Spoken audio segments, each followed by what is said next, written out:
what is inheritance? Inheritance হচ্ছে যদি আমরা মানে একটা ক্লাস থেকে আরেকটা মানে সব ফিল্ডস আর মেথডস ইনহেরিট করা বা ওগুলা ইউজ করতে পারা। So we have a class which has attributes and functionalities অর্থাৎ fields and methods. এই ক্লাসটাকে আমরা আরো এনহ্যান্স করতে পারি by adding more features, more attributes and functionalities in a new class by inheriting whatever in the existing class. So that is basic inheritance. Okay, good. তাহলে আমরা এটা বুঝি যে inheritance জিনিসটা কি। এখন we need to understand the types of inheritance. Now basically আমরা এখানে কয়েকটা টাইপ নিয়ে আলোচনা করব। when we say single inheritance, এই সিঙ্গেল মানে হচ্ছে source, number of source of inheritance. তাহলে a class has only one direct source. For example, faculty inherits from employee. If that is the only scenario, তাহলে আমরা এটাকে বলবো single inheritance অর্থাৎ faculty has single source of inheritance. Now here also faculty has single source of direct inheritance, but faculty যে source তারও আবার source আছে, তো সেখান থেকে সে ভায়া এমপ্লয়ি পাচ্ছে, তো এটাকে multi level inheritance, but direct source একটাই। ওকে ওকে স্যার। কিন্তু রিয়েল ওয়ার্ল্ড অবজেক্ট গুলো এরকম তো স্ট্রেট ফরওয়ার্ড হয় না, তো সেখানে আরো ইস্যু থাকে। ফর এক্সাম্পল যেমন a new type new class can have multiple source of inheritance, তো তখন আমরা সেটাকে বলবো multiple inheritance. For example faculty is an employee, faculty is a researcher. Now again, source এর সাথে new type এর একটা easy relation কিন্তু হতেই হবে, because it's an extension. তাহলে house এর extension is another house. house এর extension তো আর একটা ট্রেন হবে না, house এর extension হাউসই হবে। একটা কারের extension can be A sports car, একটা কারের এক্সটেনশন তো আর একটা টেলিভিশন হবে না। সো দেয়ারফোর যার কাছ থেকে আমি ইনহেরিট করব তারই একটা স্পেসিফিক টাইপ হলাম গিয়ে আমি। সো দেয়ারফোর এখানে আমার সাথে আমার সোর্সের একটা ইজি রিলেশন হতে হবে। না if I have multiple source, সবার সাথেই ইজি রিলেশন হতে হবে লজিক্যালি। ওকে,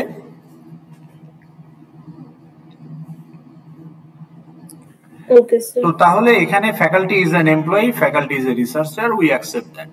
তাহলে এমপ্লয়ি রিলেটেড যে attributes and methods, fields and method, এগুলো এমপ্লয়ি থেকে পাবে, যেমন তার স্যালারি, ডেজিগনেশন, এগুলো তার ফিল্ড এমপ্লয়ি থেকে ইনহেরিট করবে faculty. Also for example apply for leave, apply for loan, okay, employee related methods গুলো সে ইনহেরিট করবে। আবার রিসার্চারের মধ্যেও কিছু মেথড থাকবে, for example apply for research grant. তাহলে apply for research grant faculty researcher থেকে ইনহেরিট করবে। ওকে ওকে, মানে স্যার দুইটা সুপার ক্লাস থাকবে, ওখানেই আমরা আসছি এখন।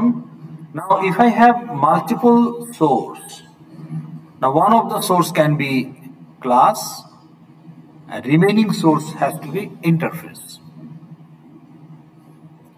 now আমরা যদি একটু দেখার চেষ্টা করি আপনাদের সেকশন 8 এর প্রজেক্টে ঢুকে,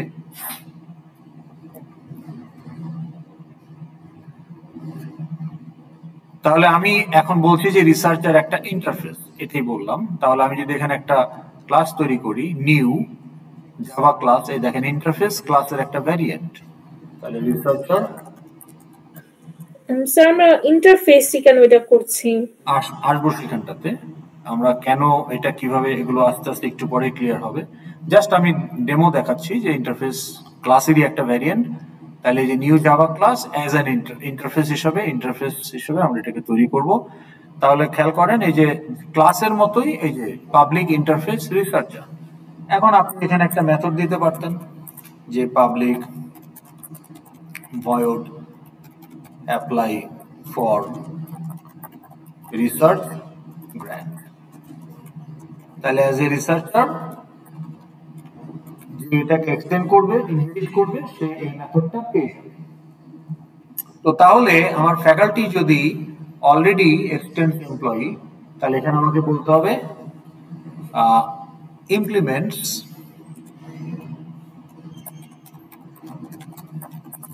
রিসার্চার। ওকে, এখন আমার যদি আরেকটা ইন্টারফেস থাকে, for example tax payer,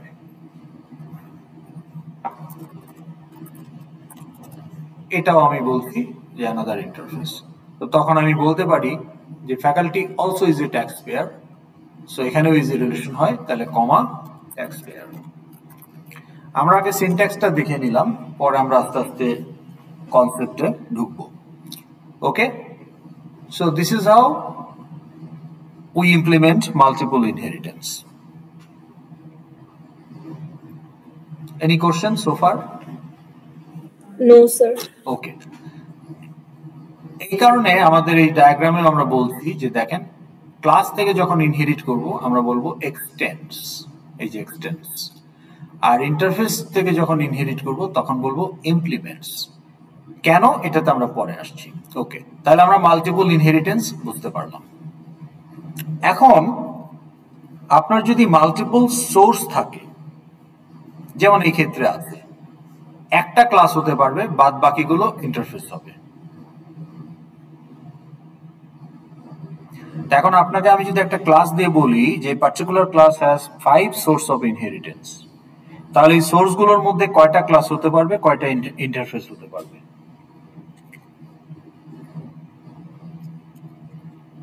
sir একটা ক্লাস হতে হবে, বাকিগুলো ইন্টারফেস। তাহলে এটা একটা পসিবিলিটি যে একটা ক্লাস আর 4টা ইন্টারফেস, অর 5টাই ইন্টারফেস, সেটাও হতে পারে।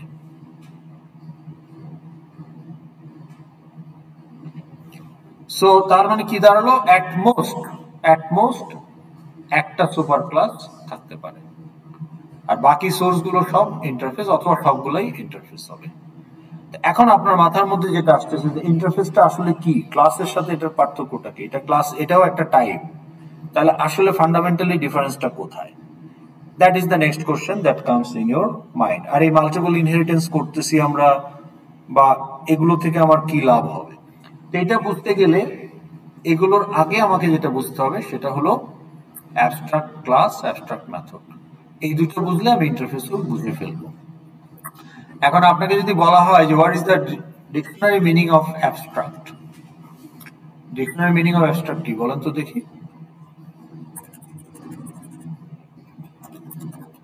অ্যাবস্ট্রাক্ট শব্দটার অর্থ কি? ডিকশনারি মিনিং যে considered apart from concrete existence, যেটা প্র্যাকটিক্যালি এক্সিস্ট করে না, প্র্যাকটিক্যালি অ্যাপ্লাইড না, কিন্তু থিওরিটিক্যালি ইটস এ কনসেপ্ট, সেটাই অ্যাবস্ট্রাক্ট, তাই না?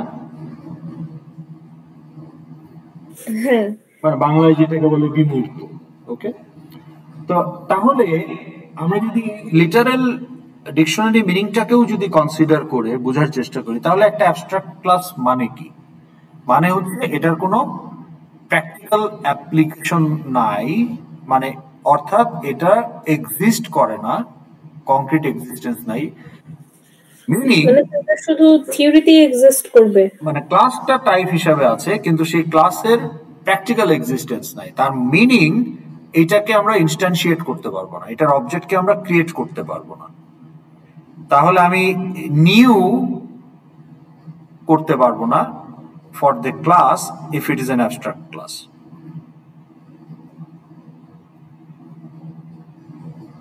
তাহলে স্যার আমরা মানে লাভটা কি এখানে, মানে অ্যাবস্ট্রাক্ট ক্লাসে কেন ইউজ করছি? হ্যাঁ, রাইট।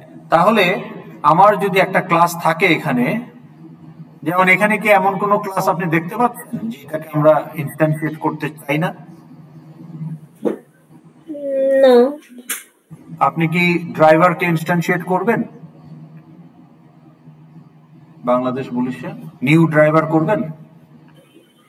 হ্যাঁ, যখন একজন ড্রাইভার অ্যাপয়েন্টেড হবে, রিক্রুট হবে, তখন একটা ড্রাইভার অবজেক্ট তৈরি। যখন একটা সিটিজেন সাইন আপ করবে, নিউ সিটিজেন হবে। যখন একটা পুলিশ অফিসার অ্যাপয়েন্টেড হবে, তা একটা পুলিশ অফিসার অবজেক্ট ক্রিয়েট হবে। কিন্তু আপনি কি একটা ইউজার অবজেক্ট ক্রিয়েট করবেন? না। কেন করবেন না? ইউজার অবজেক্ট তো করা যেতে পারে তো না। কাকে? এখন আপনি আইরাসে কার জন্য আপনি ইউজার অবজেক্ট তৈরি করবেন? কারোর জন্যই না, এটা কালেকটিভলি আপনি সবাইকে ইউজার বলতেছেন। হ্যাঁ, কিন্তু আচ্ছা। আপনি অবজেক্ট তৈরি করবেন স্টুডেন্ট বা ফ্যাকাল্টি বা অ্যাকাউন্টেন্ট। মানে অবজেক্টটা তো স্পেসিফিক হতে হবে, আর ইউজারটা একটা জেনারেল ক্লাস। হ্যাঁ হ্যাঁ, কারণ ওখানে যথেষ্ট পরিমাণ রোল স্পেসিফিক ফাংশনালিটি নাই, রোল স্পেসিফিক ডাটাও নাই। ওখানে শুধু কমন ডাটা, কমন ফাংশনালিটি আছে, যেগুলো সবার জন্যই। তাহলে এই ক্লাসটা qualify to be an abstract class user.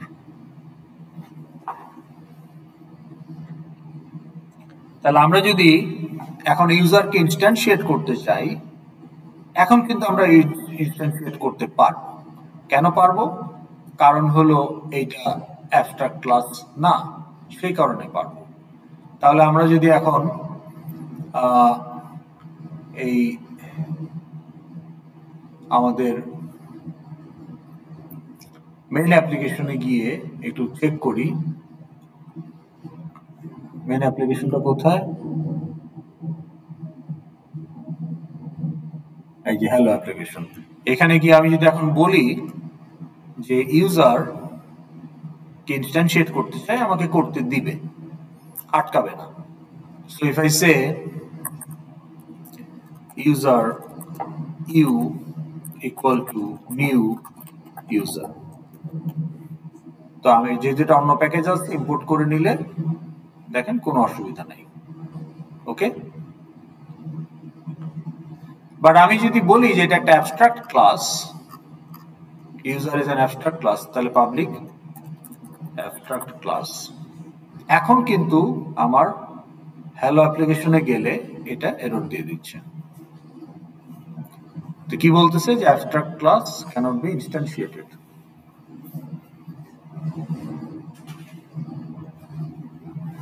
কারণ ডেফিনেশনই বলতেছে অ্যাবস্ট্রাক্ট মানে নট অ্যাপ্লাইড অর প্র্যাকটিক্যাল, এটা থিওরিটিক্যাল কনসেপ্টে আছে, কংক্রিট এক্সিস্টেন্স নাই। বুঝতে পারলেন abstract class?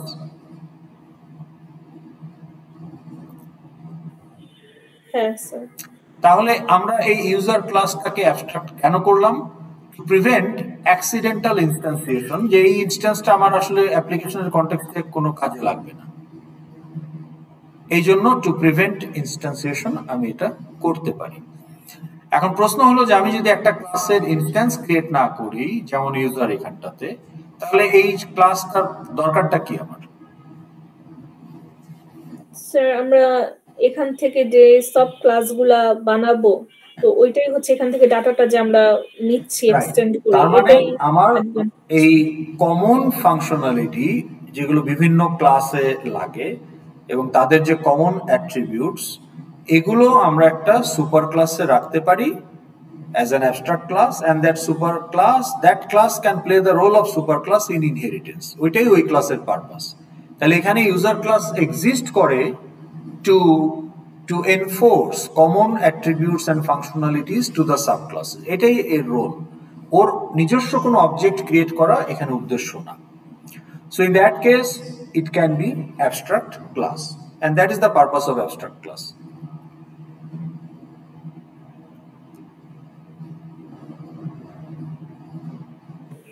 Okay sir.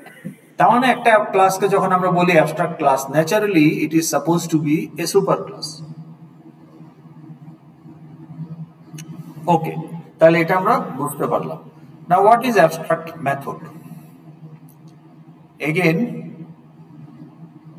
Apart from not applied or practised, তাহলে আমরা ক্লাসের ক্ষেত্রে বলছি যে object cannot exist. Okay, so the class is abstract, কিন্তু মেথডকে কখন অ্যাবস্ট্রাক্ট বলবো? মেথডকে অ্যাবস্ট্রাক্ট স্যার, এটা কি তাহলে মানে আমরা কল করতে পারবো না এরকম কল কিছু? করতে না পারলে আপনি বলবেন যে এটা কলেবল না, কিন্তু অ্যাবস্ট্রাক্ট বলছি না। অ্যাবস্ট্রাক্ট মানে cannot exist, does not exist, তার মানে হলো the method don't have any implementation execute, or কোনো বডি নাই। তাহলে স্যার আমরা বানাবোই কেন যদি এটা ইমপ্লিমেন্টই না করতে হয়? সেটাতে আমরা পরে আসছি কেন বানাবো, কিন্তু আগে আমরা ডেফিনেশনটা বুঝে নেই। তার মানে একটা মেথড যদি আমি শুধু তার পরিচয়টা এস্টাবলিশ করি যে এই হচ্ছে একটা মেথড, এই হচ্ছে তার নাম, এই হচ্ছে তার রিটার্ন টাইপ, এই হচ্ছে প্যারামিটার লিস্ট, কিন্তু এটা কিভাবে কাজ করে I don't know, there is no body. So you don't implement the method, you simply establish the identity of the method. Then it's an abstract method. তাহলে থিওরিতে কনসেপ্টে এটা একটা মেথড, বাট এটা কোনো ইমপ্লিমেন্টেশন নাই। So it's an abstract method. তাহলে এখন আসেন আমরা যদি এখন এগেইন আমাদের ইউজার ক্লাসে গিয়ে একটা কমন মেথড বলেন তো ইউজার ক্লাসে চেঞ্জ পাসওয়ার্ড একটা আছেই, তাহলে আমরা অন্য আরেকটা দিই। ধরেন আমরা বললাম যে আপডেট প্রোফাইল, ওকে, তাহলে পাবলিক আমি আপাতত ভয়েডই দিচ্ছি আপডেট প্রোফাইল। এখন আমি যদি এখানে বডি না দিয়ে শেষ করে দেই, দেন ইটস অ্যান অ্যাবস্ট্রাক্ট মেথড।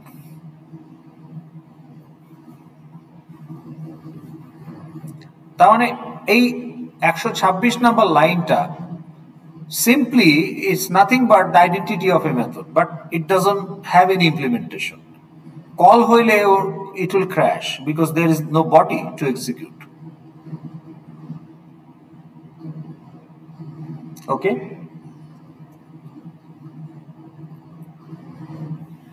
তো এখন কম্পাইলার ভাবতেছে আমি ভুলে বডি দেই নাই, কিন্তু কম্পাইলারকে আমি বোঝাতে যে না আমি ইচ্ছা করেই বডি দেই নাই, সো আমি এখানে বলবো যে এটা একটা abstract method. Now that error is gone, but now it is giving a different error. এখন সে বলতেছে যে তোমার এটা তো অ্যাবস্ট্রাক্ট মেথড, বুঝলাম, কিন্তু আমি যদি ইউজারকে ইনস্ট্যান্সিয়েট করি, করে সেটাকে ক্লায়েন্ট বানিয়ে যদি এই আপডেট প্রোফাইলকে কল করি, তাহলে তো এটা ক্র্যাশ করবে, isn't it? হ্যাঁ, তাহলে এটা তো হইতে দেওয়া যায় না। তাহলে সে বলতেছে হয় তুমি এটাকে ইমপ্লিমেন্ট করো,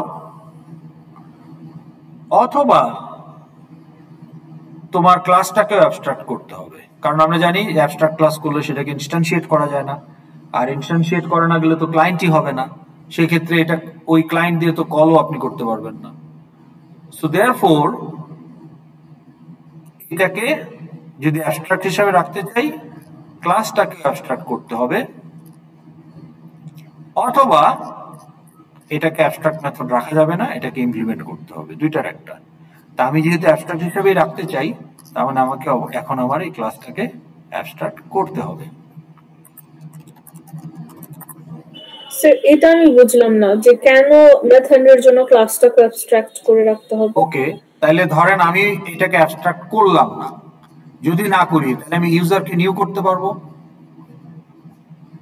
হ্যাঁ, ইউজারকে নিউ একটা ইউজার অবজেক্ট তাহলে ধরেন যে এটাকে তো এখন নিউ করতে দিচ্ছে না কেন, অ্যাবস্ট্রাক্ট বলে, কিন্তু যদি অ্যাবস্ট্রাক্ট না হতো তাহলে আমি এটাকে নিউ করতে পারতাম।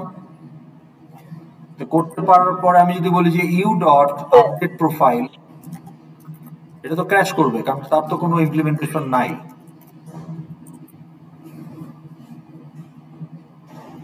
কোনো বডি আছে আপডেট প্রোফাইলের ইউজার ক্লাসে? না। তাহলে যে ইউজার ক্লায়েন্ট দিয়ে যখন আমি কল করব, ইউজার ক্লাসে কি ইমপ্লিমেন্টেশন খুঁজবে না? হ্যাঁ। তো কিন্তু ইউজার ক্লাসে তো কিন্তু সে ইমপ্লিমেন্টেশন পাবে না, সে ইউজার ক্লাসে গিয়ে দেখবে যে ইটস আনইমপ্লিমেন্টেড মেথড, অ্যাবস্ট্রাক্ট মেথড। তো তখন এই কলটা কি হবে? ক্র্যাশ করবে। তো এইটা ক্র্যাশ করবে বলেই সে আমাকে আগেই ধরছে যে তুমি ক্লায়েন্টই বানাইতে পারবা না।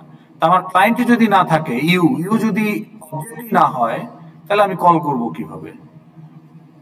তাহলে নিউ করতে না পারলে তো ইউ নাল, তাই না? তাহলে তো এটা আর কল করার মতো অবস্থায় নাই। এই জন্য আমার অ্যাবস্ট্রাক্ট মেথড থাকলে ক্লাসটাকে অ্যাবস্ট্রাক্ট করতে হবে, যাতে আমি এই ইউটাকে নিউ করতে না পারি। আর নিউ করতে না পারলে আমি তো ক্লায়েন্ট দিয়ে মেথডও কল করতে পারবো না।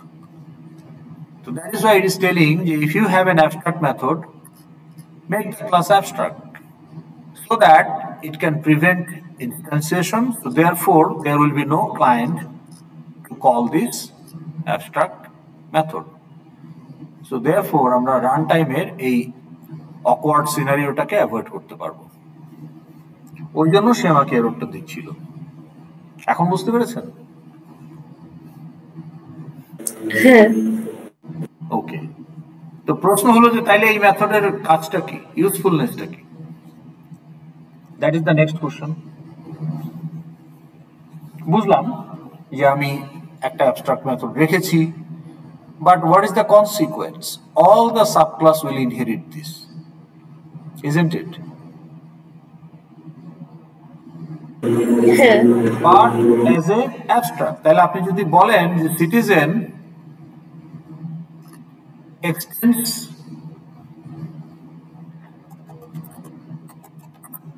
ইউজার, এখন কি দাঁড়ালো? এখন সে আমাকে বলতেছে যে বাবা তুমি একটা অ্যাবস্ট্রাক্ট মেথড ইনহেরিট করছো, আপডেট প্রোফাইল, তাহলে তো তোমার ক্লাসে এখন একটা অ্যাবস্ট্রাক্ট মেথড আছে, বাট তুমি নিজে তো অ্যাবস্ট্রাক্ট ক্লাস না। তাহলে তোমার সামনে এখন দুইটা অপশন আছে, হয় তুমি নিজেকে সিটিজেনকে অ্যাবস্ট্রাক্ট ক্লাস হিসেবে ডিক্লেয়ার করো, অথবা তুমি আপডেট প্রোফাইলকে ইমপ্লিমেন্ট করো, মিনিং ওভাররাইট করো, so that no longer you have an abstract method, you have an implementation of update profile here. তো তখন সিটিজেন ক্লাসের অথর বলল ফাইন, আমি তো সিটিজেন ইনস্ট্যান্সিয়েট করতে চাই, এটা তো আমার একটা প্রপার মডেল ক্লাস যেটার ইনস্ট্যান্স তৈরি হবে, সো দেয়ারফর আমি তো এটাকে অ্যাবস্ট্রাক্ট ক্লাস করব না, তাইলে আমাকে কি করতে হবে? তাইলে আমাকে এখন এইটাকে আমি ওভাররাইট করব, অর্থাৎ I will provide an implementation. তাহলে আমি তখন একটা ইমপ্লিমেন্টেশন প্রোভাইড করব উইথ বডি। তো তখন অফকোর্স অ্যাবস্ট্রাক্ট কিওয়ার্ডটা আর থাকবে না, তাহলে এটা আমি ওভাররাইট করব। স্যার এটা কি আমরা করছি কারণ এক একটা ক্লাস, যেমন এটা হচ্ছে একটা সিটিজেন ক্লাস, সিটিজেন ক্লাসে অ্যাবস্ট্রাক্ট মেথডের মানে যে এই মেথডের বডিটা একরকম হবে, তারপর আরেকটা ক্লাস যদি নেই এমপ্লয়ি ক্লাস, তাহলে ওখানে আপডেট প্রোফাইলের বডিটা অন্যরকম হতে হবে, এরকম পারে, মানে থিওরিটিক্যালি হতে পারে, কোনো অসুবিধা নাই। তো তার মানে কি অ্যাবস্ট্রাক্ট মেথড, এখন এটাই একটা গুড অবজারভেশন আপনার, এটা হলো যে আমি সুপার ক্লাসে একটা মেথডকে অ্যাবস্ট্রাক্ট রাখবো না ইমপ্লিমেন্টেড রাখবো। যেমন ইউজার কিন্তু অ্যাবস্ট্রাক্ট ক্লাস, আপনি বলেই দিচ্ছেন, but it has N implemented method, full implemented method, change password. কারণ কি চেঞ্জ পাসওয়ার্ডের code same for everybody, all the sub ক্লাসের জন্য একই কোড। তাহলে প্রত্যেকটা সাব ক্লাসে চেঞ্জ পাসওয়ার্ড মেথডটা রিডিফাইন করার তো প্রয়োজন নাই, ইমপ্লিমেন্ট করে দিলেই হলো, everybody will inherit the implemented method, and that works fine for all subclass. It doesn't matter whether it's police officer or constable or driver or citizen. Make sense? কিন্তু update প্রোফাইলের ক্ষেত্রে আপনি যদি এটাকে ইমপ্লিমেন্ট করেন, তাহলে এমপ্লয়ি ক্লাস ইউজার ক্লাসে যে ফিল্ডগুলো আছে শুধু সেগুলো আপনি আপডেট করতে পারবেন। সাব ক্লাসে গিয়ে যে অ্যাডিশনাল ফিল্ডগুলো অ্যাড হবে, এই ইনহেরিটেড মেথডে কিন্তু সেগুলো আপডেট করার কোনো সুযোগ নাই। তাহলে আপনার এখানে ফিল্ড আছে হলো 8টা ফিল্ড আছে, তাই না? তাহলে এই আপডেট প্রোফাইলে আমি যদি এখানে ইমপ্লিমেন্ট করতাম, ইমপ্লিমেন্ট করতাম, তাহলে তো আমি বড় জোর কয়টা ফিল্ডকে আপডেট করতে পারতাম? 8 মানে ফাইনাল গুলো বাদ দিয়ে, তাই না? ফাইনাল গুলো বাদ দিয়ে যে কয়টা থাকতো সেই কয়টাকে আমি আপডেট করতে পারতাম। তাহলে এখানে can only update non-final fields, common non-final fields declared in user class only. এখন ফ্যাকাল্টি ক্লাস বা স্টুডেন্ট ক্লাস যদি এটাকে ইনহেরিট করে, সে কি তার মেজর আপডেট করতে পারবে বা মাইনর আপডেট করতে পারবে এই মেথডটা দিয়ে? না। তাহলে তাকে এই মেথডটা তো ওভাররাইট করতে হবে। তাহলে প্রত্যেকটা সাব ক্লাসকেই যদি ওভাররাইট করতে হয়, if that is the case, তাহলে সুপার ক্লাস ইমপ্লিমেন্টেশন দিয়ে আপনার লাভ কি? ওই ইমপ্লিমেন্টেশন তো কেউই ব্যবহার করবে না, সবাই ওভাররাইট করবে। So in that case, you can actually declare it as an abstract method, where it is pretty obvious that all subclass need to actually override this method. তার মানে যদি এরকম কোনো মেথড থাকে যে ফাংশনালিটিটা সবার মধ্যেই থাকতে হবে, but the mechanism is different. এখন ধরেন আপনাকে যদি বলি যে ইলেকট্রনিক ডিভাইস যদি একটা সুপার ক্লাস হয়, ফর এক্সাম্পল, ওকে, তাইলে ক্লাস আমি এখানে বললাম ইলেকট্রনিক ডিভাইস। এখন এই ইলেকট্রনিক ডিভাইসে তো মেথড থাকতে পারে, তাই না? কমন মেথড থাকতে পারে ফর অল ইলেকট্রনিক ডিভাইস, যেমন start. Every electronic device need to be start. তাহলে এই যে start method, should it be abstract or implemented? সেটা তো ইমপ্লিমেন্টেড হওয়া যদি স্টার্ট তো কমন। ইলেকট্রনিক ডিভাইস তো সুপার ক্লাস, বাট আপনার অবজেক্ট তৈরি হচ্ছে, ধরেন আপনি একটা যমুনা ফিউচার পার্কের লেভেল 4 এর একটা দোকান, তাহলে আপনি ওখানে মোবাইল বিক্রি করেন, ল্যাপটপ বিক্রি করেন, ট্যাবলেট বিক্রি করেন, স্মার্ট ওয়াচ বিক্রি করেন, সবই তো ইলেকট্রনিক ডিভাইস।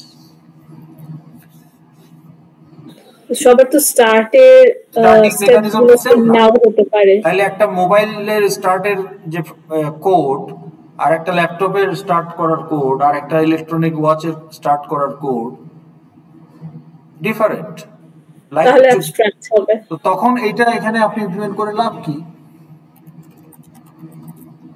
তাই না? Qualify to be abstract method.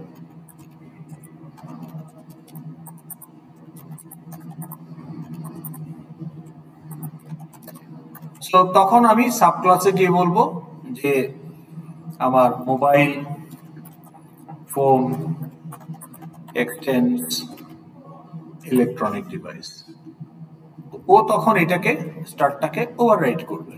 তাহলে ও কি করবে, এই যে আপনার স্টার্ট, তাহলে আপনি এখানে যাই রাখেন পাবলিক রিটার্ন টাইপ স্টার্ট, তাহলে আপনি এখানে বলে দিচ্ছেন এটা একটা অ্যাবস্ট্রাক্ট মেথড। তো তখন এটাকে মোবাইল ফোনও ওভাররাইট করবে, এবং ওভাররাইটটা জাস্টিফাইড, কারণ মোবাইল ফোনের জন্য start mechanism is different compared to for example আপনার যদি এখন একটা ট্যাবলেট থাকে,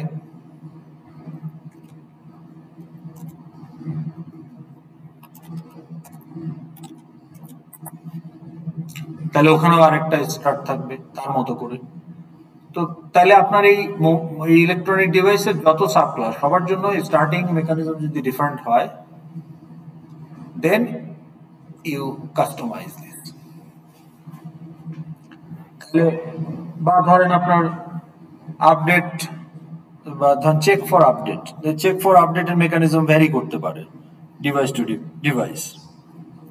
তাহলে আপনার একটা ওয়াশিং মেশিন যখন তার আপডেটের জন্য, এটা যদি স্মার্ট ওয়াশিং মেশিন হয়, স্মার্ট এসি হয়, ওয়াইফাই দিয়ে কন্ট্রোল করা যায়, তাহলে ওখানে একটা সফটওয়্যারও আছে ফার্মওয়্যার।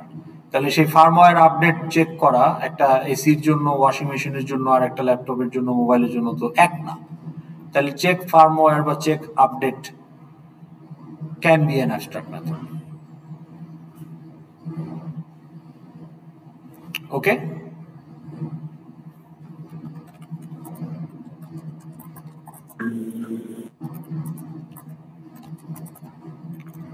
এখন নেক্সট কোশ্চেন যদি আপনাকে করা হয়, why we keep a method in super class, এটার অ্যান্সার কি বলবেন? আর এইটা নিয়ে কোনো কোশ্চেন আছে কি? না sir. Then why you keep a method in super class? Sir মেথডটার বডিটা যদি সবার জন্য সেম হয়, তাহলে তো এটা এক্সটেন্ড করলে সবাই মেথডটা কল করতে পারবে, ইউজ করতে পারবে। কিন্তু সুপার ক্লাসে একটা মেথড রাখার উদ্দেশ্যটা কি? টু এনফোর্স, যাতে একবারই লিখতে হয় মেথডটা। নাও তো লিখতে পারেন আপনি, অ্যাবস্ট্রাক্ট মেথডও তো রাখতে পারেন সুপার ক্লাসে। তাহলে to enforce the functionality to all subclasses and their subclasses and so on. তাহলে আমার নিচের হায়ারার্কিতে যারাই থাকবে সবাইকে এই ফাংশনালিটিটা পজেস করতে হবে। এখন কোশ্চেনটাই আপনাকে এখন আমি আরেকটু elaborately করব দুইবার, যে why would you keep an implemented method in superclass and why would you keep an abstract method?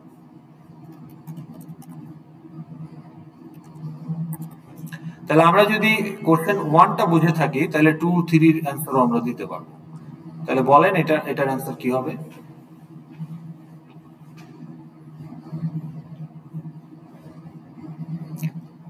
এটা হচ্ছে when the implementation is common for all the subclass, তাহলে instead of defining the same method in every subclass, reinventing of wheel, সেটা না করে আমরা একটা implementation করে দিলাম সুপার ক্লাসে, everybody will inherit it and will be happy with it and everybody will use it, all the subclasses. So তখন আমরা implemented method রাখবো। Are you getting it? জি স্যার। ওকে, তাহলে পরেরটা বলেন যে আমরা অ্যাবস্ট্রাক্ট মেথড কেন রাখবো?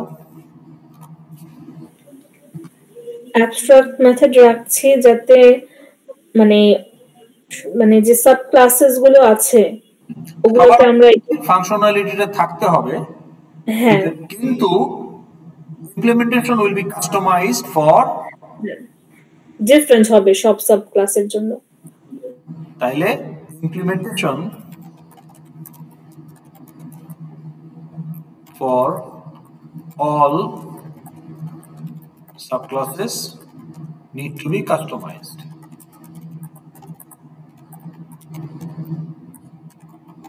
তাই তো? জি। Implementation of this method for all subclasses need to be customized. এখানে একটা কথা আছে, or majority of them, ও না, হ্যাঁ all, কারণ abstract তো সবাইকে করতে হবে। এখানে কি বলবেন? implementation of this method for all subclasses is same. Method is common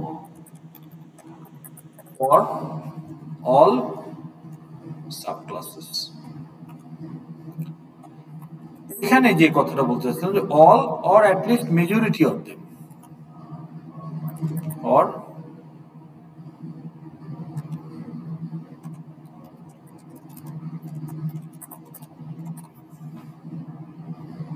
তাহলে common for all or at least common for majority of them। তাহলে যদি আমার এরকমও তো হতে পারে যে অ্যাবস্ট্রাক্ট ক্লাসটা যে আমরা রেখেছি ওটা হচ্ছে 2 বা 3টা ক্লাসের জন্য সেম, আবার বাকি গুলার জন্য ডিফারেন্ট করে করতে হবে কাস্টমাইজ। তাহলে তো বাকিগুলো সাব ক্লাসই হবে না, তাই না? আপনি যখন বলতেছেন extension, you get everything, the whole package, whole deal. তাহলে আপনি যখন বলতেছেন যে ওই 3টা ক্লাস ইনহেরিট করবে বাকিগুলো করবে না, তাহলে তো তারা সাব ক্লাসই হবে না। না স্যার, ইনহেরিট করবে, কিন্তু হচ্ছে মানে 2টা ক্লাস হতে পারে না যে 5টা ক্লাস ইনহেরিট করলো, তো ওইটার মধ্যে 2টা ক্লাসের যে ইমপ্লিমেন্টেশনটা মেথডের সেম হবে আর বাকি 3টার ডিফারেন্ট হবে। তাহলে ওই বাকি 3টা ওভাররাইট করবে, আর 2টার জন্য আপনি যেহেতু কমন, তো সেই ওইটাই বলছি যে আপনি মেজরিটি বা many, okay, not one at least, okay, or এটা যদি আরো স্পেসিফিক বলি যে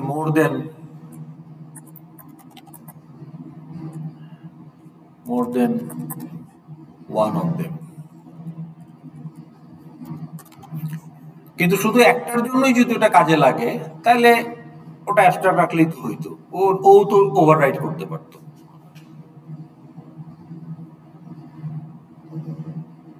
একই জিনিস যাতে সবাই ওভাররাইড না করে সেই জন্যই আমরা সুপার ক্লাস ইমপ্লিমেন্ট করব। তো একই জিনিস যদি সবাইকে ওভাররাইড করতে না হয়, সেই সবাইটা যদি একজনই হয়, তাহলে তো এটা অ্যাবস্ট্রাক্ট রাখলেও অসুবিধা নাই। কিন্তু এটা যদি একাধিক হয় তাহলে একাধিক সাব ক্লাসে সেম ইমপ্লিমেন্টেশন না দিয়ে আমরা সুপার ক্লাসে একটা দিয়ে দিতে পারি, আর দুই একটা বা যাদের যাদের পছন্দ হবে না তারা ওভাররাইট করে নিবে। ঠিক আছে, তাইলে আমরা যদি এখন একটা এক্সাম্পল দিয়ে দেখি, এখানেই আছে এক্সাম্পলটা। তাহলে আমরা বলছি যে এটা কি আপনাদের সেকশনে করা হয়েছিল গতদিন? এটা বুধবারে না স্যার, তাহলে আমরা বলছি ইউজার একটা ক্লাস, তার সাব ক্লাস হচ্ছে student, supplier, guardian, service provider, manager মানে গ্রুপ 4 ক্লিনিং কোম্পানির পক্ষ থেকে, ইউজিসি রিপ্রেজেন্টেটিভ, এমপ্লয়ি। আবার এমপ্লয়ির সাব ক্লাস হচ্ছে faculty, accountant, head, dean, registrar এগুলো। স্টুডেন্টের সাব ক্লাস বলছি SOD, TA, RA, research student ইত্যাদি। তাহলে এইখানে আমার এই user qualifies to be an abstract class, কারণ এটাকে আমরা ইনস্ট্যান্টিয়েট করব না। Employee also qualifies to be an abstract class, কারণ এটাকে আমরা ইনস্ট্যান্টিয়েট করব না। এখন স্টুডেন্টও তো সুপার ক্লাস এদের, কিন্তু স্টুডেন্টকে কি আমরা অ্যাবস্ট্রাক্ট করব নাকি করব না?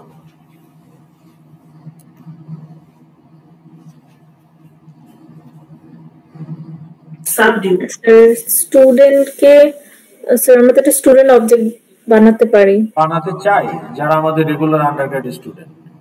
তাইলে স্টুডেন্টেরও অবজেক্ট ক্রিয়েট হবে, আবার যে আর এ বা টি এ তার জন্য আলাদা অবজেক্ট ক্রিয়েট হবে যদি করতে হয় আর কি। তার মানে বা রিসার্চ স্টুডেন্ট, পিএইচডি স্টুডেন্টের জন্য এটার অবজেক্ট ক্রিয়েট হবে, আর আন্ডারগ্রেড স্টুডেন্টের জন্য এটার অবজেক্ট ক্রিয়েট হবে। তাহলে দুইটাকেই আমরা ইনস্ট্যান্ট ক্রিয়েট করব। কাজেই এটা সুপার ক্লাস বলেই যে অ্যাবস্ট্রাক্ট হবে বিষয়টা কিন্তু এমনও না। কথা হচ্ছে সুপার ক্লাসটার অবজেক্ট আমার প্রয়োজন আছে না নাই সেটার উপর ডিপেন্ড করবে যে আমি এটাকে অ্যাবস্ট্রাক্ট করব কি করব না। তাহলে ইউজার আর এমপ্লয়ি এখানে ক্লিয়ার অ্যাবস্ট্রাক্ট ক্লাস, এগুলোর অবজেক্ট তৈরি হবে আর এগুলোরও অবজেক্ট তৈরি হবে। এখন আপনি যদি এমপ্লয়ি ক্লাসে একটা মেথড রাখেন যে apply for leave, public apply for leave, এটা কিন্তু আমরা এটা একটু রিপিট করা যাবে? এমপ্লয়ি ক্লাসটাকে কেন জানি আমরা অ্যাবস্ট্রাক্ট রেখেছি? হ্যাঁ, কারণ আইইউবি তে এমপ্লয়ি অবজেক্ট তো তৈরি হয় না, তৈরি হবে faculty object, accountant object, librarian object. কারণ এমপ্লয়ি তো কোনো স্পেসিফিক রোল না, তাহলে এমপ্লয়ির তো কোনো নির্দিষ্ট ড্যাশবোর্ড হয় না, ড্যাশবোর্ড হবে এদের। এবং এরা আইইউবি তে জয়েনও করবে, কেউ ডিন হিসাবে, কেউ ফ্যাকাল্টি হিসাবে, কেউ ড্রাইভার হিসাবে, কেউ হাউসকিপার হিসাবে। তাহলে আমরা তাদের অবজেক্ট গুলো তৈরি করবো, তাই না?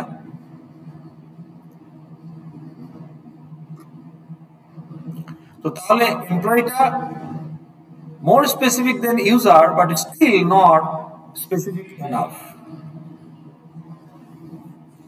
ইউজারের যে ফিল্ড মেথড তার থেকে এখানে একটু অ্যাডিশন করা হয়েছে।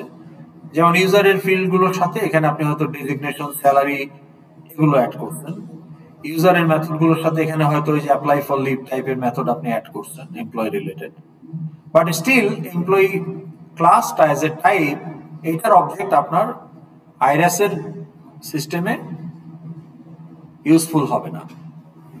এটাকে আরো স্পেসিফিক করে, যেমন ফ্যাকাল্টি, অ্যাকাউন্টেন্ট, হেড, ডিন তাদের অবজেক্ট ক্রিয়েট করতে হবে। বুঝতে পেরেছেন? জি স্যার। এখন abstract class can have both abstract method as well as implemented method. এখন আপনি একটা ক্লাসকে abstract বানাতে পারেন না থাকলেও, just to prevent instantiation। কিন্তু যদি abstract method থাকে তাহলে অবশ্যই ক্লাসটাকে abstract করতে হবে। তো এমপ্লয়ি আমাদের একটা abstract ক্লাস, এখানে নন abstract ক্লাস হতে পারে যেমন অ্যাপ্লাই ফর লিভ, কারণ এটা ফ্যাকাল্টি ছাড়া মেজরিটি অফ দ্য ক্লাসের জন্য সেম ইমপ্লিমেন্টেশন। তাহলে তো আমি ন্যাচারালি এটা ইমপ্লিমেন্ট করবই। এখন এমপ্লয়ি অ্যাবস্ট্রাক্ট ক্লাস হইলেও এটা আমি এখানে ইমপ্লিমেন্ট করব, কারণ মেজরিটি অফ দেমের জন্য এটা সেম। শুধু ফ্যাকাল্টির জন্য যেহেতু মেকআপ ক্লাসের ডাটা দিতে হয় লিভ অ্যাপ্লিকেশনে, যার কারণে ফ্যাকাল্টি ক্লাসে গিয়ে শুধু এটা ওভাররাইট হবে। So it makes sense to be a non-abstract class বা fully implemented method. Non-abstract method বা fully implemented method. কিন্তু যদি এরকম কোনো মেথড থাকতো যেটা প্রত্যেকটার জন্যই আসলে কাস্টমাইজ হবে, তাহলে আমরা সেখানে একটা অ্যাবস্ট্রাক্ট মেথডও রাখতে পারতাম। ওকে, জি স্যার। তাহলে অ্যাবস্ট্রাক্ট ক্লাস অ্যাবস্ট্রাক্ট মেথড বিষয়টা আমরা বুঝতে পারলাম, এখানেও আমরা একটু হালকা টেস্ট করে দেখলাম। ওকে, এখন প্রশ্ন হলো যে ইন্টারফেস তাহলে কি? আমরা বলছি ইন্টারফেস। তো ইন্টারফেস হলো, you can thought of an interface as a cousin of abstract class in the sense that an interface can have abstract methods only. তাহলে আমি যদি অ্যাবস্ট্রাক্ট ক্লাসকে কনসিডার করি, তাহলে যদি কোনো অ্যাবস্ট্রাক্ট মেথড থাকে তাহলে অবশ্যই সেটা একটা অ্যাবস্ট্রাক্ট ক্লাসে থাকতে পারে, বাট অ্যাবস্ট্রাক্ট ক্লাসে ইমপ্লিমেন্টেড মেথডও থাকতে পারে, কিন্তু ইন্টারফেসে শুধুই অ্যাবস্ট্রাক্ট মেথড থাকবে, কোনো ইমপ্লিমেন্টেড মেথড থাকবে না।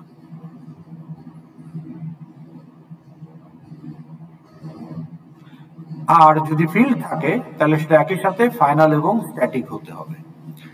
আমরা এর আগেও ডিসকাস করেছি যে সাইমultaneously ফাইনাল এবং স্ট্যাটিক যদি একটা ফিল্ড আমরা রাখি, একটু অ্যানালাইসিস করলে বোঝা যাবে যে 99% কেসেস এই ফিল্ডটা unnecessary.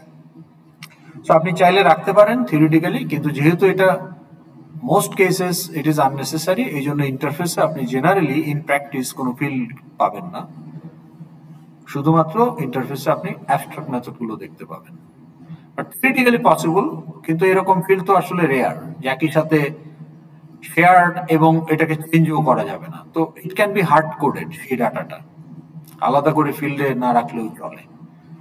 So that is Y in reality ইন্টারফেসে আমরা সাধারণত ফিল্ড দেখবো না, বাট থিওরিটিক্যালি ফিল্ড থাকতে পারে, but it has to be finally static. তাহলে interface can have only static abstract methods. তো তাহলে আমার এই যে রিসার্চার আমরা একটা বানিয়েছিলাম, এখানে আমি যদি এখন বলি যে খেয়াল করে দেখেন, এটা ইচ্ছে করে আমি কমেন্ট করেছিলাম, কারণ এটা ইমপ্লিমেন্টেড মেথড অ্যালাউ করবে না। এই যে তো বলতে এটা তো ডট ডট ডট ডট যদি সরাই দেই তাহলে স্টিল সে অ্যালাউ করবে না। কেন? সে বলতেছে ইন্টারফেস ক্যানট হ্যাভ ইমপ্লিমেন্টেশন। এখানে অ্যাবস্ট্রাক্ট লিখে দিতে হবে। এখন ক্লাসে হলে আমাকে অ্যাবস্ট্রাক্ট লিখতে হতো, কিন্তু ইন্টারফেসের জন্য জিনিসটা যেহেতু অবভিয়াস, অ্যাবস্ট্রাক্ট লেখা না লেখায় কিছু যায় আসে না, এটা বুঝে নেবে যে অ্যাবস্ট্রাক্ট। তো দেখেন এখানে অ্যাবস্ট্রাক্ট না লিখলেও অসুবিধা নাই, বাট আপনি লিখতে পারেন, কিন্তু ক্লাস হলে লিখতেই হইতো।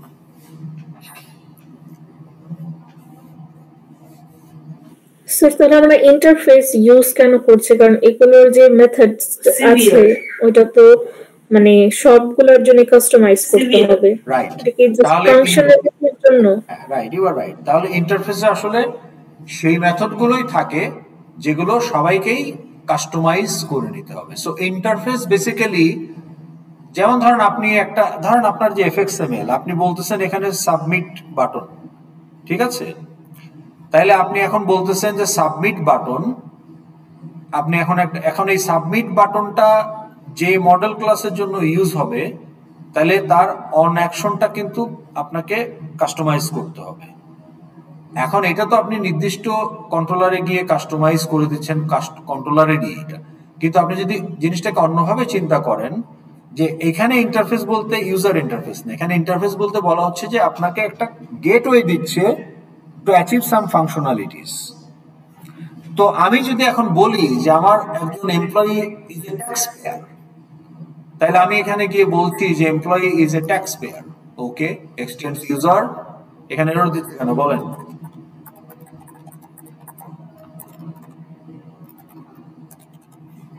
এখানে এরর দিচ্ছে কারণ হলো ইউজার তো অ্যাবস্ট্রাক্ট, ওটা এক্সটেন্ড করেছে, এটার জন্য এমপ্লয়ি ক্লাসটাও অ্যাবস্ট্রাক্ট হতে হবে। ওভাররাইট করে নাই, ওই যে অ্যাপ্লাই ফর লিভ ওভাররাইট করে নাই, সেই কারণে। ও আচ্ছা, হ্যাঁ, তাহলে আপনি তো ইউজারে বলছেন যে apply for leave is an abstract method, sorry update profile, তাহলে আপডেট প্রোফাইলকে ওভাররাইট করতে হবে ওই কারণে। হ্যাঁ, তাহলে এমপ্লয়িতে গিয়ে বলতে হবে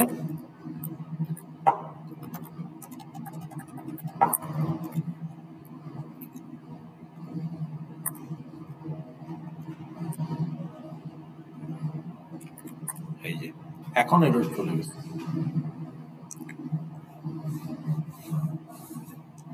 তা এখন আমার যে রিসার্চার, এখানে যদি আমি এখন একটা মেথড রাখি যে অ্যাপ্লাই ফর রিসার্চ গ্র্যান্ট, এখন এই রিসার্চ ইন্টারফেসটা আপনার টাইগার আইটি লাইব্রেরিতে আছে। এখন tiger IT is implementing 3 project. একটা হচ্ছে আইইউবির জন্য আইরাস, আরেকটা হচ্ছে আইসিডিডিআরবির জন্য একটা অ্যাপ, আরেকটা হচ্ছে স্কয়ার ফার্মাসিউটিক্যালস এর জন্য একটা অ্যাপ।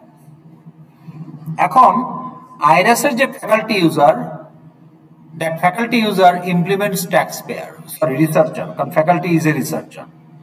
আবার আইসিডিডিআরবি প্রজেক্টের যে ইমিউনোলজিস্ট, সেও তো একজন রিসার্চার।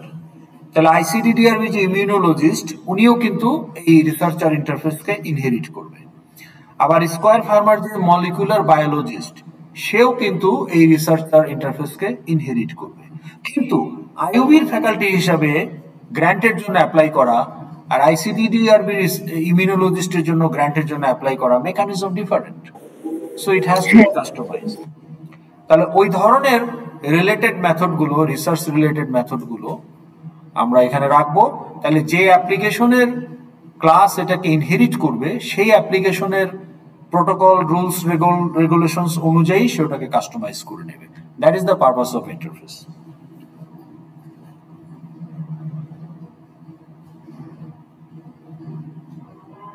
ওকে,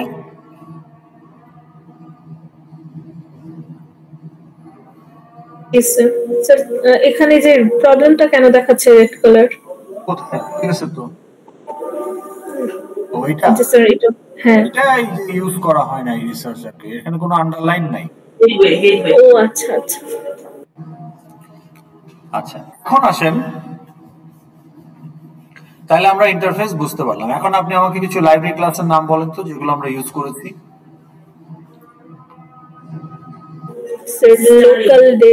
লোকাল ডেট, তারপর এই যে এখানে কিছু ক্লাসের নাম আগের সেকশন গুলোতে আইডেন্টিফাই হয়েছে, স্ট্রিং, লোকাল ডেট, মানে র্যাপার গুলো, সিস্টেম ডট আউট, আউটের টাইপ হচ্ছে আবার প্রিন্ট স্ট্রিং, আউট হচ্ছে একটা অবজেক্ট, অ্যারে লিস্ট, তাই না? এগুলো আমরা ইউজ করেছি। তাহলে এখান থেকে যদি আমরা দুই একটা ক্লাসের ডকুমেন্টেশনে যাই, যেমন এখানে অলরেডি খোলা আছে অ্যারে লিস্ট, তাহলে আমরা কি করি, মেথড সামারিতে চলে যেতাম। খেয়াল আছে আপনাদের কোনো একটা ডকুমেন্টেশনে ঢুকলে? বাট তার আগে আছে কনস্ট্রাক্টর সামারি, তার আগে আছে ফিল্ড সামারি, তার আগে আছে নেস্টেড ক্লাস সামারি। তো নেস্টেড ক্লাস সব ক্লাসে থাকে না, তো ফিল্ড সামারি, কনস্ট্রাক্টর সামারি আমরা কখনোই এক্সপ্লোর করি নাই, মেথড সামারিতে চলে যেতাম। কিন্তু এগুলো না করে আপনি যদি এইখানটাতে একটু খেয়াল করেন, এখানে আপনি একটা ইনহেরিটেন্স হায়ারার্কি দেখতে পাচ্ছেন। অবজেক্টের সাবক্লাস হচ্ছে কি? অবজেক্টের সাবক্লাস কি? Abstract collection. Abstract collection generic class, যেটা অবজেক্টকে এক্সটেন্ড করে, জাভা.util প্যাকেজের একটা জেনেরিক ক্লাস। অ্যাবস্ট্রাক্ট লিস্ট আবার অ্যাবস্ট্রাক্ট কালেকশনকে এক্সটেন্ড করে। Abstract list is an abstract collection. আর অ্যারে লিস্ট অ্যাবস্ট্রাক্ট লিস্টকে এক্সটেন্ড করে। তাহলে অ্যারে লিস্টের সোর্স অফ ইনহেরিটেন্স কয়টা? তিনটা। না না, ডাইরেক্ট সোর্স অফ ইনহেরিটেন্স। ও আচ্ছা, ঠিক আছে। কয়টা? একটা। একটা, সেটা আপনি ক্লাস হায়ারার্কি বলে এটা বলছেন একটা, কারণ ক্লাস তো একটার বেশি হইতেও পারবে না। কিন্তু এখানে দেখলে আপনি ফুল পিকচার পাবেন।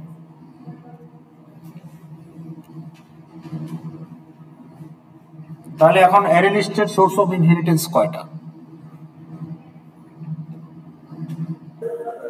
স্যার এখন তো না, পাঁচটা।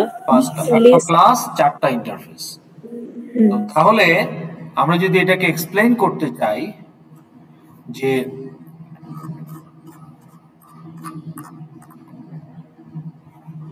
array list, generic class array list extends another generic class abstract list, inherits from another class abstract list, and it also inherits from generic interface list and non-generic interface, random access, clonable, serializable, and this is the body of the array list class.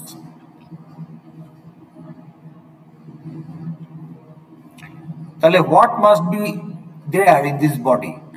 All the inherited methods from these interfaces, কারণ এগুলো সবই abstract method হবে। তাহলে এই interface থেকে সে যাই inherit করবে সবগুলো তাকে ওভাররাইট করতে হবে, কারণ array list is not an abstract class itself, তো ওভাররাইট করতেই হবে। আর সুপার ক্লাস থেকে যদি অ্যাবস্ট্রাক্ট মেথড আসে তাহলে সেগুলোও তাকে ওভাররাইট করতে হবে, আর যদি ইমপ্লিমেন্টেড মেথড আসে তাহলে ওভাররাইট করাটা অপশনাল।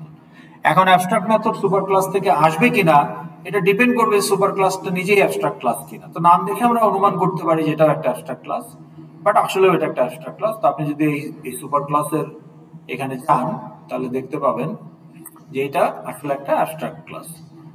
তাহলে এই যে অ্যাবস্ট্রাক্ট লিস্ট, এই যে public abstract class abstract list. এখন এইটার মেথড সামারিতে যদি যাই তাহলে যে এগুলো হচ্ছে কমপ্লিট মেথড বা ইমপ্লিমেন্টেড মেথড, আর এগুলো হচ্ছে অ্যাবস্ট্রাক্ট মেথড। তাহলে এই যে অ্যাবস্ট্রাক্ট মেথড যা দেখতে পাচ্ছেন, ফর এক্সাম্পল গেট, তাহলে এই অ্যাবস্ট্রাক্ট লিস্টের যে সাব ক্লাস তারা কারা? অ্যারে লিস্ট আর ভেক্টর, আর হচ্ছে অ্যাবস্ট্রাক্ট সিকোয়েন্সিয়াল লিস্ট। তাহলে অ্যারে লিস্ট ক্লাসে একটা গেট মেথড ইনহেরিট হবে এই সুপার ক্লাস থেকে, আবার ভেক্টর ক্লাসেও গেট মেথড ইনহেরিট হবে, কিন্তু গেট কিন্তু অ্যাবস্ট্রাক্ট মেথড। তাহলে অ্যারে লিস্ট আর গেট তাদের মতো করে ইমপ্লিমেন্ট করবে যে গেট মেথড কিভাবে কাজ করে। তাহলে এই গেট মেথডে বলতেছে যে আমি ইন্ডেক্স দিয়ে দিব, সে আমার ওই কালেকশন থেকে এলিমেন্টটা, ওই ইন্ডেক্সের এলিমেন্টটা রিটার্ন করবে, এবং এটা একটা অ্যাবস্ট্রাক্ট মেথড, এই যে অ্যাবস্ট্রাক্ট মেথড। ওকে, ভালো কথা, কিন্তু how that element will be identified and returned এটা different from array list to vector। কাজে array list তার মতো করে এটা ওভাররাইট করে, ভেক্টরও তার মতো করে এটা ওভাররাইট করে।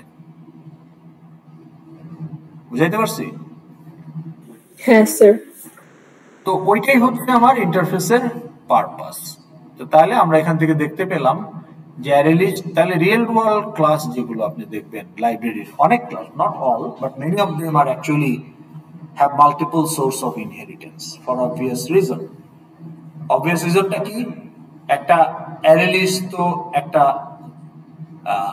লিস্ট, কিন্তু এটা আবার একটা অ্যারেও, অ্যারের মতোই, কিন্তু লিস্ট রিলেটেড যে প্রপার্টি গুলো আছে, ফাংশনালিটি গুলো আছে, সেগুলো সে লিস্ট ইন্টারফেস থেকে ইনহেরিট করতেছে।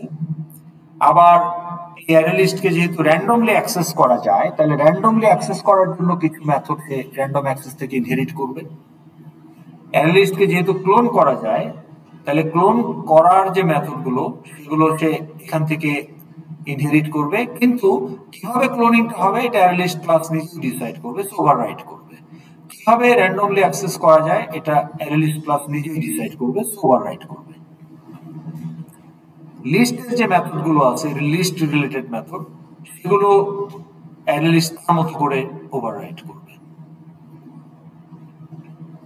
আর অ্যাবস্ট্রাক্ট লিস্টের যে মেথড গুলো অ্যাবস্ট্রাক্ট না, সেগুলো তার শুধু ওভাররাইট করার প্রয়োজন নাই, যেগুলো ইমপ্লিমেন্টেড কংক্রিট মেথড। ওকে ওকে, তাইলে আমরা বুঝতে পারলাম। এখন প্রশ্ন হলো যে জাভা কেন আমাকে মাল্টিপল ক্লাস থেকে ইনহেরিট করতে দেয় না? এই কোশ্চেনটা একজন করেছিল, তো সেটারও অ্যান্সার আমরা এখানে দেখতে পাবো। তো ধরেন there is a third party library 1, তার একটা ক্লাস হচ্ছে সুপার 1। তা আপনি এই লাইব্রেরিটা ইন্টারনেট থেকে ডাউনলোড করে আপনার প্রজেক্টে ইম্পোর্ট করছেন, মানে অ্যাড করছেন, তাহলে সুপার 1 ক্লাসটা আপনি ইউজ করতে পারবেন। তাহলে সুপার 1 এ কয়টা মেথড আছে? তিনটা মেথড, 1 মেথড 1 2, আর একটা কমন মেথড প্রিন্ট, অনেক ক্লাসেই থাকে, এখানেও আছে। না, আরেকটা company another third party library 2, ওখানে আরেকটা ক্লাস আছে সুপার 2, ওখানেও এরকম তিনটা মেথড আছে, method 2 1 2 2 and the common method print.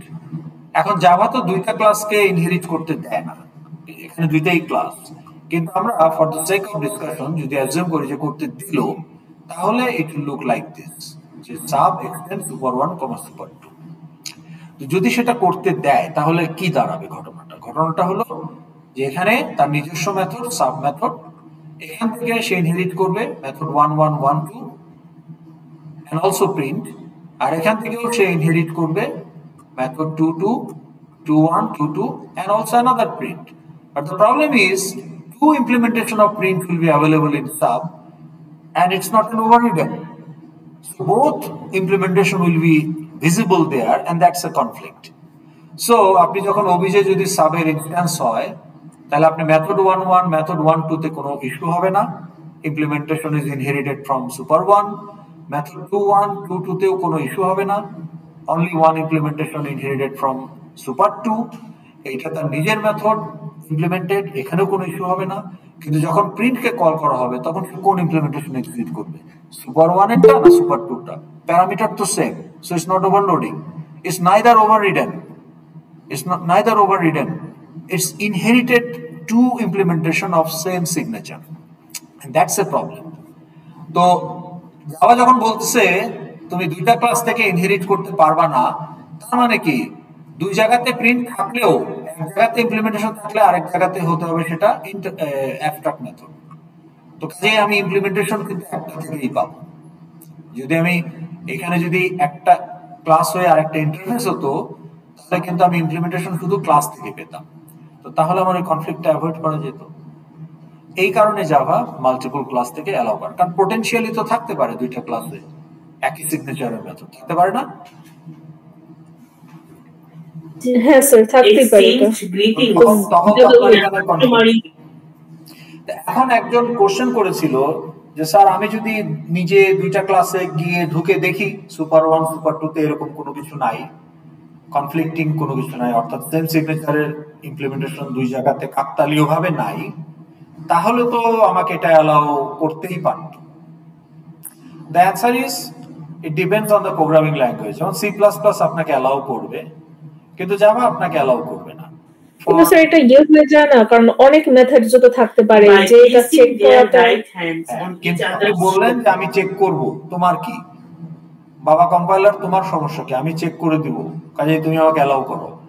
কিন্তু জাভা কম্পাইলার বলবে যে না, স্টিল আই ক্যানট অ্যালাউ, কারণ সুপার 1 এর মেথড আর সুপার 2 এর মেথড দেখিয়ে তো তুমি কনক্লুশনে আসতে পারবা না যে there is no conflict.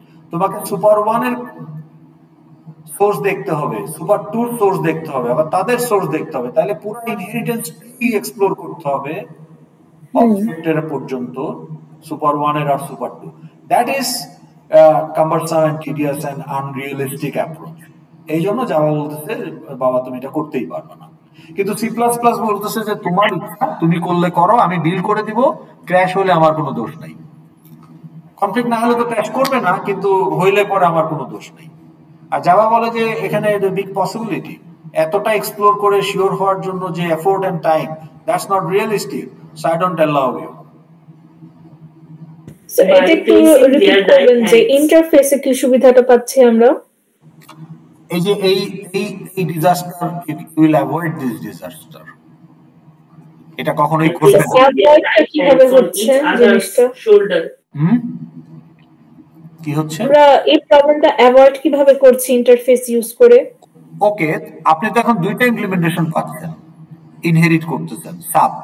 Sub is inheriting to print, one is implemented by super 1 here, another is implemented by super 2 here, তাহলে দুইটা implementation with same signature, same parameter list, তাহলে সে কোনটা এক্সিকিউট করবে? That's the problem.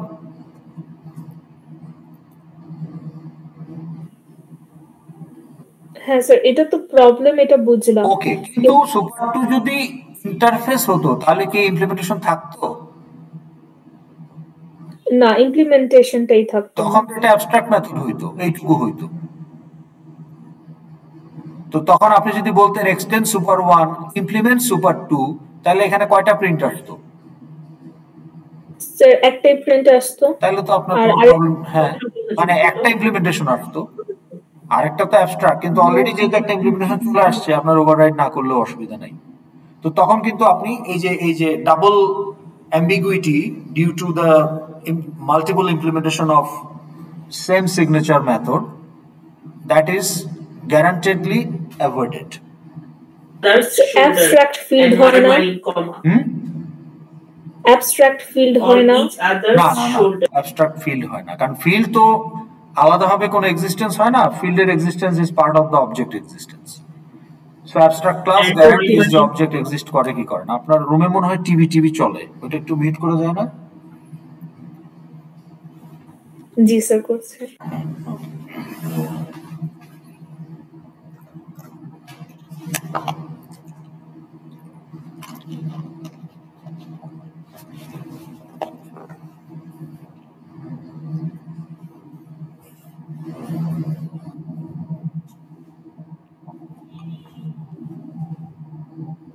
Okay.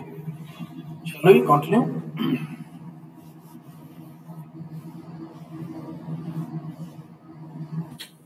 হ্যাঁ sir, আর কোনো confusion নেই। ওকে, তো এই কারণেই আসলে জাভাতে মাল্টিপল ইনহেরিটেন্সের ক্ষেত্রে, যেমন আরেকটা যদি দেখেন, ওই যে সিস্টেম ডট আউট, আউট কিন্তু আসলে একটা অবজেক্ট, ছোট হাতের ও, তাহলে ওইটার টাইপ হচ্ছে প্রিন্ট স্ট্রিম। তাহলে আপনি যদি প্রিন্ট স্ট্রিমে যান,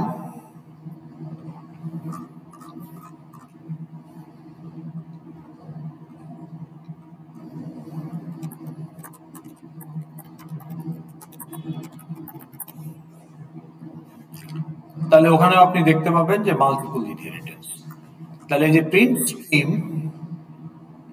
is a type of filter output stream, and that stream can be appended and that stream also can be closed.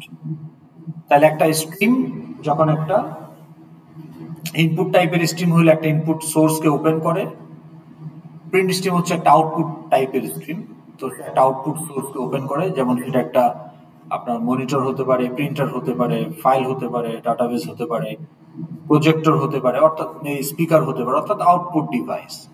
তাহলে সে একটা আউটপুট ডেস্টিনেশনকে ওপেন করে, এবং once the stream does its job, that stream can be close and the device can be released. Similarly একটা স্ট্রিমে আপনি periodically append করতে পারেন।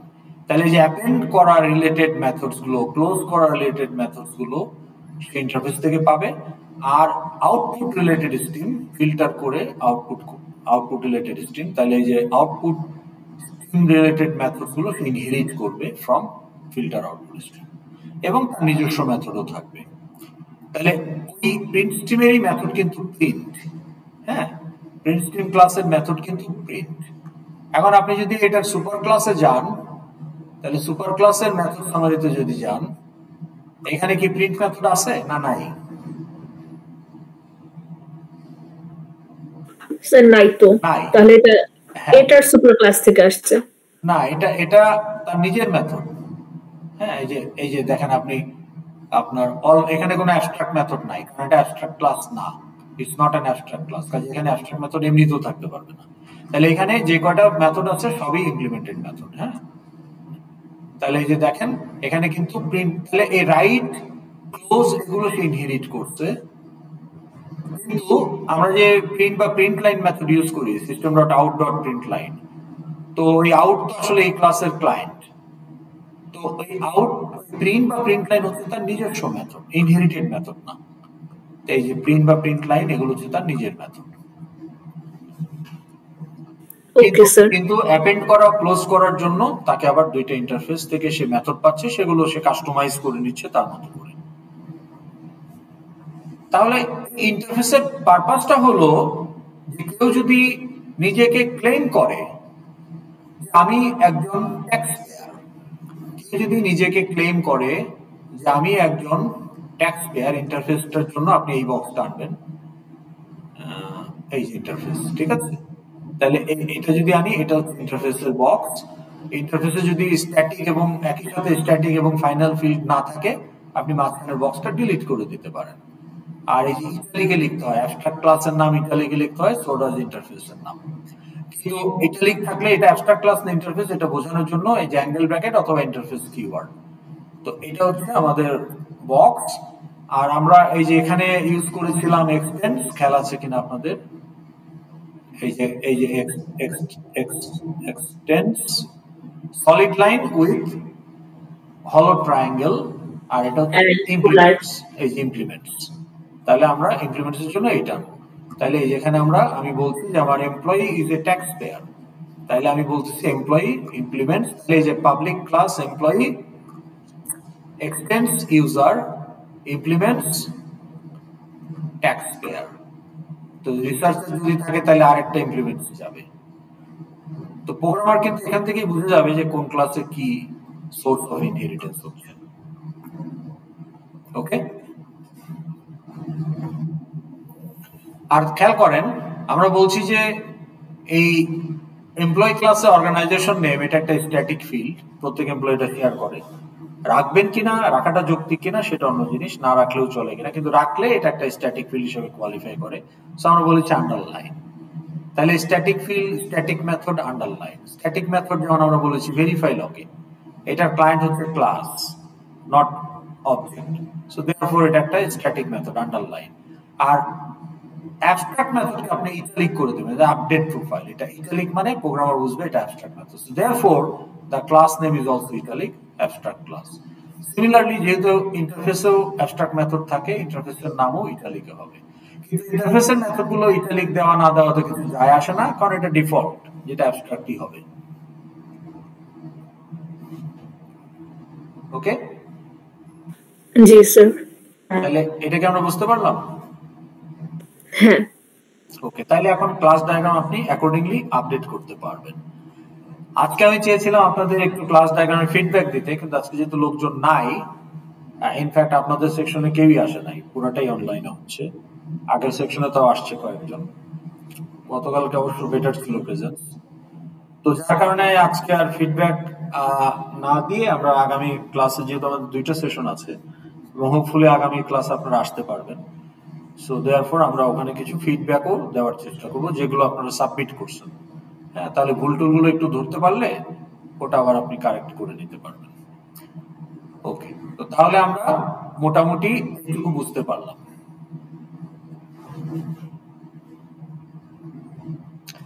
এখন আমরা আজকে আপনাদের শেষ করে দেই, যেহেতু লোকজন নাই। নেক্সট ক্লাসে আমরা যেটা করবো যে পলিমরফিজম কি জিনিস, তারপরে আমাদের নেভিগেশনটা দেখতে হবে যে একটা এফএক্সএমএল থেকে আরেকটা এফএক্সএমএল আমরা কিভাবে নেভিগেট করব। তারপর আপনাদের একটা ফাইনাল যেহেতু একটা ইউএমএল ডায়াগ্রাম আপনাদের হাতে আঁকতে হবে একটা মিনি ইউজ কেসের উপর, সেরকম একটা এক্সারসাইজ আমরা করার চেষ্টা করব।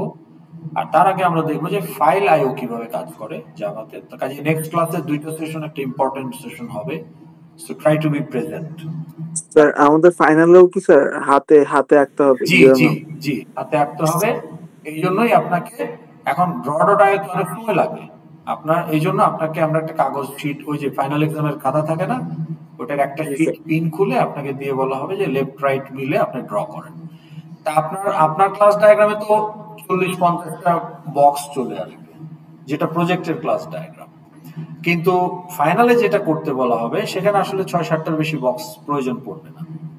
ওকে, তাহলে আপনাকে একটা মিনি কনটেক্সট দিয়ে বলা হবে, এখান থেকে আপনি 2টা ইউজার আইডেন্টিফাই করেন, 2টা নন ইউজার আইডেন্টিফাই করেন, ইনহেরিটেন্স দেখান, কম্পোজিশন দেখান, অ্যাসোসিয়েশন দেখান, এই হচ্ছে আপনার কনটেক্সট।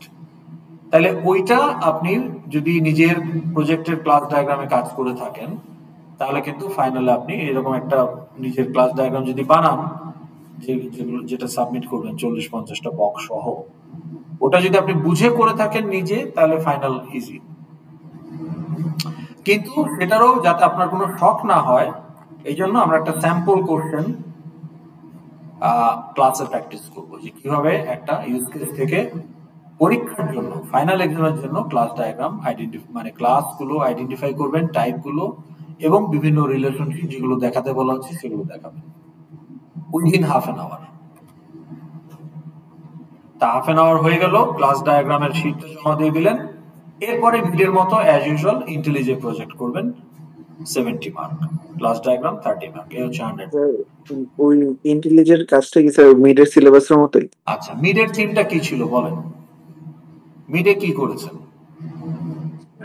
মিডে তো স্যার একটা প্রজেক্ট করতে হয়েছে স্যার, আপনি কিছু তো মানে পাঁচটা প্রজেক্ট, কিন্তু মানে প্রবলেমটার থিম কি ছিল? একটা মডেল ক্লাসের অবজেক্ট অ্যাকুমুলেট করা। Yes sir.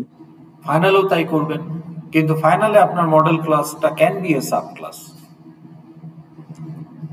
তাহলে আপনি মিডে শুধু একটাই ক্লাস বানিয়েছেন, ফাইনালে হতে পারে যে আপনি সুপার ক্লাস, সাব ক্লাস, 2টা ক্লাস বানাবেন। বাট থিম কিন্তু একই, যে আপনাকে একটা মডেল ক্লাসের অবজেক্ট অ্যাকুমুলেট করতে হবে। ওকে, মিডে আপনি অ্যাকুমুলেট কোথায় করেছেন?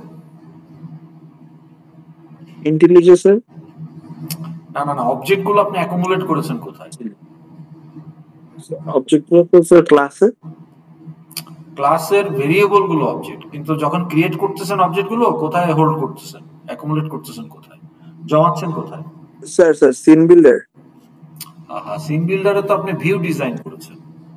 রান টাইমে যখন আপনি অবজেক্ট, ওই যে অ্যাড বাটনে ক্লিক করলে যখন অবজেক্ট ক্রিয়েট হয়, সেগুলো কোথায় গিয়ে জমা হচ্ছে? স্যার অ্যারে লিস্টে। কিন্তু অ্যারে লিস্ট হচ্ছে টেম্পোরারি ডাটা, তাইলে application data need to be preserve. তাইলে আপনি এখানে অ্যারে লিস্টে অ্যাকুমুলেট করেছেন মিডে, ফাইনাল আপনি ফাইলে অ্যাকুমুলেট করবেন ডাটাবেজে। তা আপনার তো ডাটাবেজের সাবস্টিটিউট হচ্ছে আপনার এই কোর্সের জন্য ফাইল। তার মানে আপনি আপনার অবজেক্টগুলো, it's not temporary, these are valid application data, will be used later on for further data processing, so you need to preserve them. তাহলে এগুলো ডাটাবেজে ঢুকবে, তাহলে আপনার ওই অ্যারে লিস্টের ইউজ কিন্তু আর ফাইনালে থাকবে না। এটা আপনার ডাটাবেজ, মানে for you it will be binary file. তাহলে আপনি বাইনারি ফাইলে অবজেক্টগুলো ডাম্প করবেন অ্যারে লিস্টের জায়গায়, তাহলে আপনি ফাইল রাইট করে ফেললেন। এরপরে মিড টার্মে আপনি কি করেছেন? Data is accumulated, now what you did?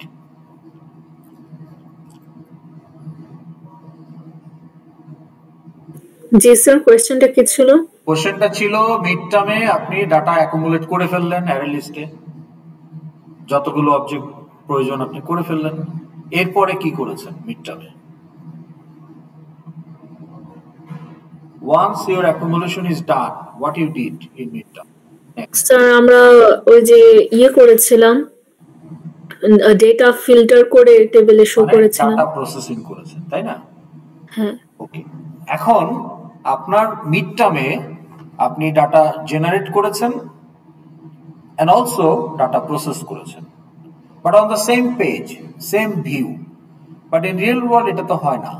Real ওয়ার্ল্ডে ডাটা জেনারেশন একটা activity, data processing is it's separate activity. তাইলে আপনাকে এখন দুইটা এফএক্সএমএল ইউজ করতে হবে। একটা হচ্ছে ডাটা জেনারেশন ভিউ ডট এফএক্সএমএল, যেখানে আপনি ডাটা অবজেক্ট ক্রিয়েট করে ফাইলে ডাম্প করবেন, and then another fxml data processing view dot fxml, ওখানে আপনি ফাইল থেকে অবজেক্ট লোড করে প্রসেস করে ফিল্টারড আউটপুট শো করবেন। তাহলে মিডে আপনার এই data generation, data creation was done on the same fxml, because আমরা বাধ্য হয়েছি সেটা করতে, কারণ আমাদের data which is the array list was local to the controller. তাহলে আমি fxml কন্ট্রোলার 1 থেকে fxml কন্ট্রোলার 2 তে গেলে আমি তো ওই অ্যারে লিস্ট পাবো না। তাহলে আমাকে দুইটা অপশন ছিল, একটা হলো যে ডাটাগুলো ফাইলে রাইট করে দেওয়া, ব্যাক এন্ডে থাকবে, যে কোনো fxml থেকেই যে কোনো কন্ট্রোলার থেকেই সেটাকে অ্যাক্সেস করা যাবে। তো সেটা যেহেতু আমরা পারতাম না, কাজেই আমাদেরকে লোকালি অ্যারে লিস্টে রাখতে হয়েছে। আরেকটা অপশন ছিল এই লোকাল অ্যারে লিস্টটাই সেকেন্ড fxml আমরা পাস করে দিতে পারতাম নেভিগেট করার সময়, কিন্তু সেটাও তো আমরা জানি না কিভাবে একটা fxml থেকে আরেকটা fxml এ যেতে হয়, এইটাই জানি না। ডাটা পাস করা তো আরো পরের ব্যাপার। তো যেহেতু দুইটা জিনিসই আমাদের অজানা ছিল, যে how to pass temporary data from one fxml controller to another fxml controller, we did not know that. Also, we did not know how to dump the objects in file so that another controller can read from there. যেহেতু কোনোটাই জানা ছিল না, we had to deal with the local array list, and data creation, data generation, data processing, everything was in the same controller. কিন্তু আপনি তো এখন জানবেন যে কিভাবে ফাইলে রাইট করতে হয়, কাজে আপনাকে সেকেন্ড কন্ট্রোলারে গিয়ে, অর্থাৎ সেকেন্ড fxml এ গিয়ে ডাটা প্রসেসিং করতে হবে। তাহলে থিমে কোনো চেঞ্জ নাই। মিড টার্মের থিম কি ছিল? Create data of your model class as model class objects, accumulate them, finally তাই create model class objects, but it may be a subclass, accumulate them but not in array list but in file. Midterm তারপর কি ছিল? Then depending on the filter parameter, process the created data and show the output. এখানেও তাই, based on the filter parameter, process the created data but not from local array list but from file and show the output.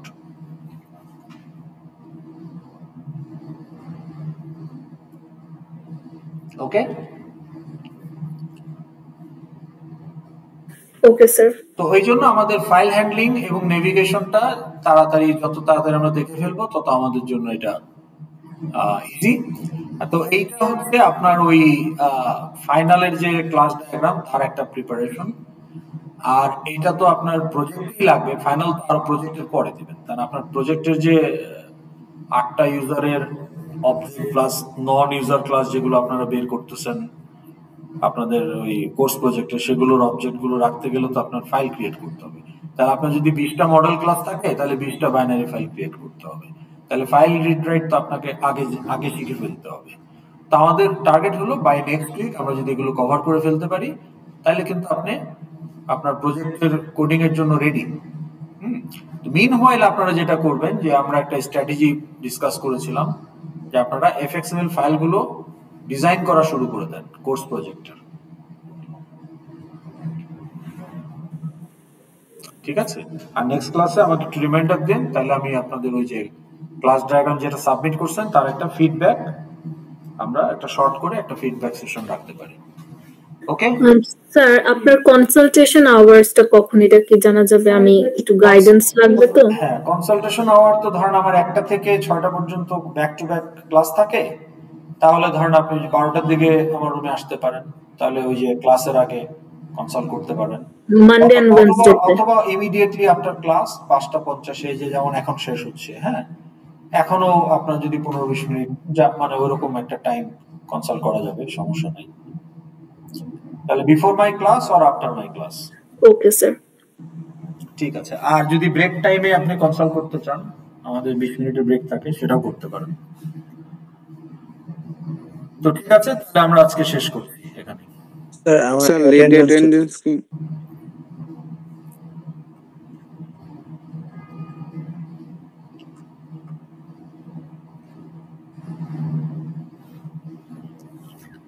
কত number? Sir number 20। Sir number 17। 17 আপনি তো withdraw হয়ে যাবেন, 11টা absent already. ঠিক আছে, তাহলে আজকে আমরা শেষ করছি।